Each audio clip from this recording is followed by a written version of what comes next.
са тънки сични, които следват пръста ми, като линии, като те очертават едно кръче. Второ такова кръче има сам с тяло, с глава, тук има един лък. Не личат вече оголемените женски гениталии.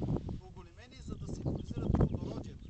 Такива рисунки в голямо количество има в землището на днешна Македония. Там обаче историческите извори посочват, че те са оставени като наследство от прабългарите на хан Кобер. Няма нито един известен писмен исторически извор, който да дава информация, че пътя на прабългарите минал някога през земите на източните Родопи.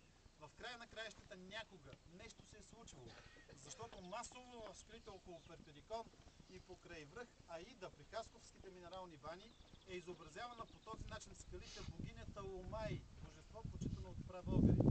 Тази рисунка се превърна в емблема на Перперикон един път и на провеждащия се тук вече всяка година международен театрален фестивал на името на Перперикон. Ако някой от вас решава да повтаря идването си до тук, добре е да го прави на Еньов ден, защото тогава в подножието на Перперикон ще има голяма сцена, известни български певци ще поднасят своите концерти, театри ще поставят постановки, много хора, много скара, много бира в околността на Перперикон на Еньов ден. Да, това е един фестивал, който една седмица тече в Кърджали и включването на фестивала е на Перперикон. Сцената е долу на паркинга.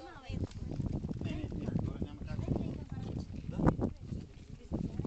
Това вече трябва някой богослов да се пита, защото по официалната изток-запад. Да, а някои не са. Трудно мога да обясня аз.